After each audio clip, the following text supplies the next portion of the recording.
Hello दोस्तों, मैं हूं सूरज और आप देख रहे हैं अपने यूट्यूब चैनल अगेन स्टडी। दोस्तों, इस वीडियो में बात करने वाले एक्सरसाइज 5.5 के बारे में। तो चलिए शुरू करते हैं। दोस्तों, एक्सरसाइज शुरू करने से पहले हम उसके कुछ पॉइंट्स को जानेंगे ताकि हमें एक्सरसाइज 5.5 बनाने में आसानी हो।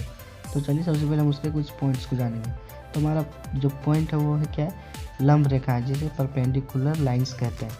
हमें उसके बारे में समझना है। तो देखिए, हमारा उसका डिफिनेशन क्या होगा, यदि दो रेखाएँ परस्पर प्रतिच्छेद करें, मतलब एक रेखा ये हमारा है तो दूसरा रेखा ये वाला है, तो ये क्या कर रहा है, एक दूसरे को प्रतिच्छेद कर रहा है और उसके बीच का कोण एक समकोण हो। तो देखिए, ये वाला लाइन और ये वाला लाइन के बीच में जो ये कोण बन रहा है वो हमारा सब क्या है, समकोण है, सब 90 डिग्री का कोण बना रहा है। तो वे रेखाएं एक दूसरे पर परपेंडिकुलर रेखाएं हैं। यहाँ तक क्लियर।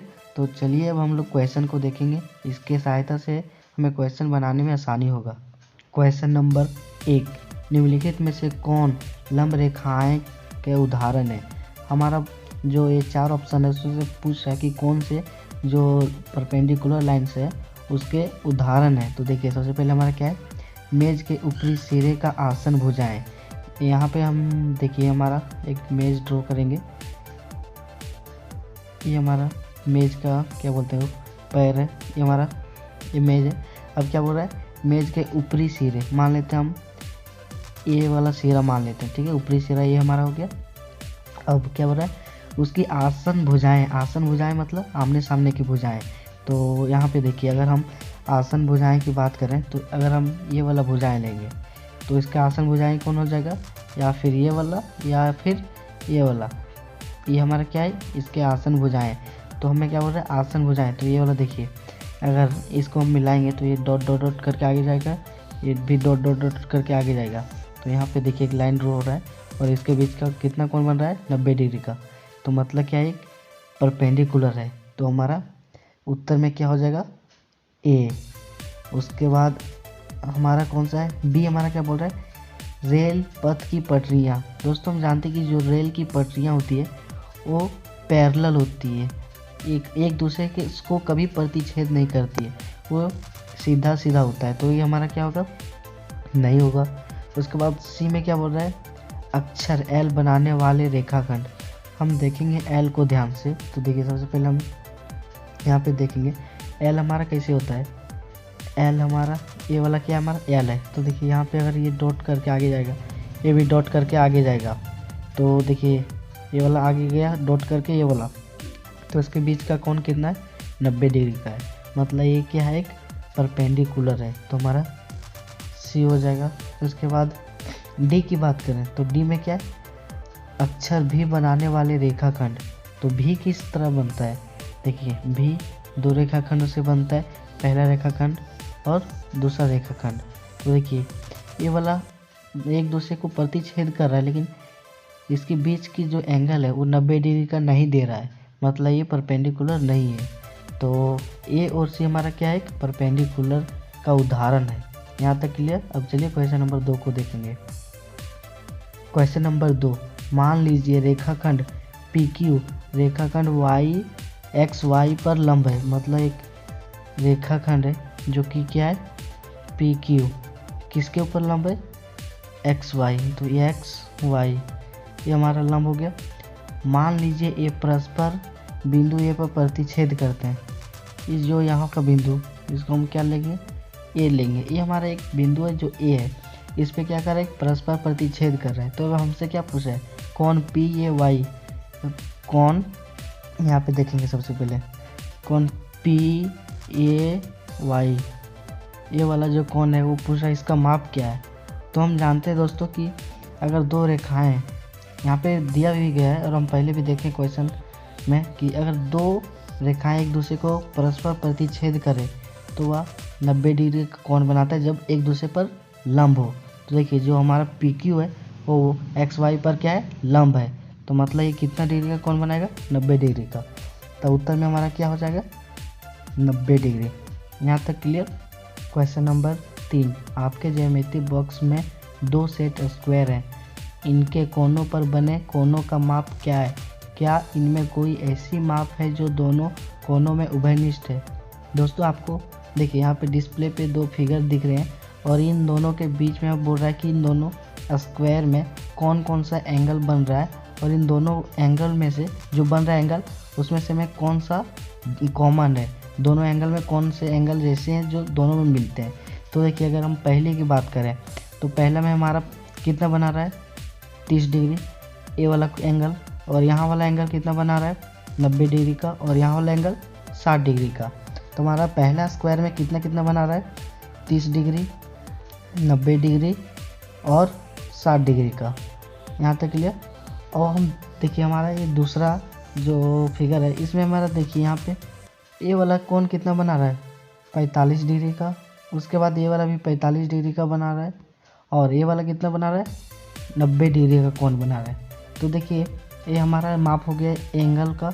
अब इसमें से देखना है कि हमें कौन सा एंगल है जो उभयनिष्ठ है, कॉमन है।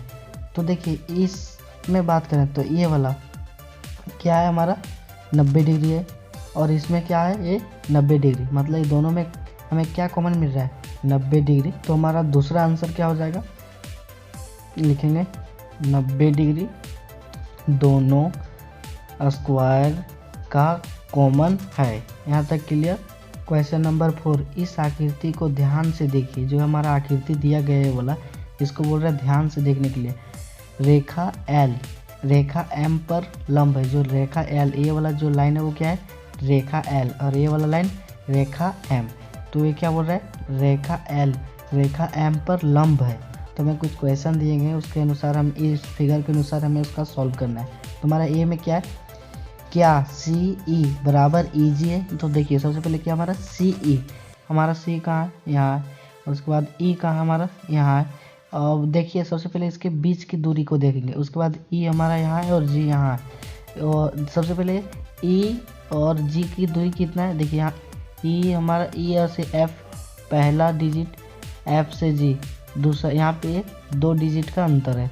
वहीं C और E की बात करें तो C से D पहला डिजिट और D से E दूसरा डिजिट, मतलब दोनों जो ये वाला लंब रेखा है वो दोनों को दो भाग में काट रहा है, 2 बराबर भागों काट रहा है। तो देखिए इधर भी 2 है इधर भी 2 है, मतलब 2 बराबर है। तो हमारा ये क्या हो जाएगा हाँ। उसके बाद हम B की बात करें तो B में क्या बोला मैं, क्या रेखा PE रेखाखंड CG को समद्विभाजित करती है। समद्विभाजित मतलब 2 बराबर भागों में बांटती है। तो हमारा PE कहाँ है, ये हमारा P हो गया, और हमारा ये वाला क्या है E है, ये वाला लाइन क्या है PE। किसको किसको समद्विभाजित कर रही है CG। C हमारा कहाँ पे, यहाँ पे, G हमारा यहाँ पे है। तो देखिए ये वाला लाइन जो इन दोनों को बराबर भागों में विभाजित करती है या नहीं। तो देखिए सबसे पहले C से D पहला डिजिट और D से E दूसरा डिजिट, इसके बीच की दूरी कितना है 2 डिजिट। वही बात करें E से F पहला डिजिट, F से G दूसरा डिजिट, इसके बीच की दूरी कितना है 2 डिजिट, मतलब ये 2 बराबर भागों में बांट रही है। तो हमारा B में क्या हो जाएगा हाँ। क्वेश्चन C, कोई 2 रेखाखंडों के नाम लिखिए जिनके लिए PE लंब समद्विभाजी है। लंब समद्विभाजी मतलब 2 बराबर भागों में विभाजित करती है, वो भी परपेंडिकुलर होके। तो देखिए सबसे पहले यहाँ पे हम देखेंगे कि ये में हमारा क्या है CE बराबर EG, मतलब ये वाला जो लाइन है उस यहाँ से लेके G तक और E से लेके C तक 2 बराबर भागों में बांट रही है। तो बस हम सिंपल C का आंसर हम दे देंगे। हमारा पहला रेखाखंड हो जाएगा CE और उसके बाद दूसरा रेखाखंड क्या हो जाएगा EG। ये हमारा क्या है 2 बराबर भागों में काट रहा है। यहाँ तक क्लियर। अब चलिए क्वेश्चन नंबर D को देखेंगे। क्वेश्चन नंबर D, क्या निम्नलिखित सत्य है। देखिए सबसे पहले हमें D में हमें 3 क्वेश्चन दिए गए और हमें बोला कि ये सत्य है या नहीं। तो देखिए सबसे पहले क्या है, ये वाला साइन होता है ग्रेटर देन, ये वाला साइन होता है लेस देन। ये वाला जिसके तरफ मुँह रहेगा वो बड़ा संख्या होगा, जिसके तरफ ये वाला रहेगा वो छोटा संख्या हो जाएगा। तो चलिए सबसे पहले हम यहाँ पे देखेंगे। पहला में हमारा क्या है AC बड़ा है FG से। तो देखिए सबसे पहले AC का हमारा ये वाला A और C, AC के बीच की कितनी दूरी है 1 डिजिट 2 डिजिट, AC के बीच की दूरी 2 डिजिट है। वहीं बात करें FG तो F हमारा ये वाला है, G वाला A है, तो इसके बीच की दूरी कितना है 1 डिजिट, 6 से 7 1 डिजिट है। तो यहाँ पे देखिए सबसे पहले कौन बड़ा है 2 बड़ा है 1 से, मतलब AC बड़ा है और FG क्या है, छोटा है, तो मतलब ये वाला हाँ सत्य हो जाएगा। तो ये वाला सत्य है। उसके बाद दूसरे की बात करें तो दूसरे में क्या है, CD बराबर EH। हमारा CD की दूरी कितना है, 1 यूनिट, और क्या है GH इन दोनों के बीच की दूरी 1 यूनिट। तो इधर भी 1 यूनिट और इधर भी 1 यूनिट, मतलब ये बराबर है, तो ये हमारा सत्य हो जाएगा। उसके बाद हमारा क्या है, BC छोटा है EH से। तो सबसे पहले देखिए ये हमारा BC और BC है, इसके बीच की दूरी कितना है, 1 डिजिट। वही बात करें E हमारा H यहाँ पे, तो 1 डिजिट, 2 डिजिट, 3 डिजिट, मतलब EH बड़ा है और BC क्या है, छोटा है। तो ये वाला देखिए यहाँ P बोल रहा है कि BC छोटा है, EH बड़ा है, तो ये हमारा सत्य हो जाएगा। दोस्तों अगर वीडियो अच्छा लगा तो लाइक कीजिएगा, चैनल पर पहली बार आए तो सब्सक्राइब कीजिएगा और बेल आइकन को ऑन कर दीजिएगा, ताकि जब भी हम नई वीडियो अपलोड करवा सबसे पहले आप तक पहुँचे। तो मिलते हैं नेक्स्ट वीडियो में, तब तक के लिए टेक केयर।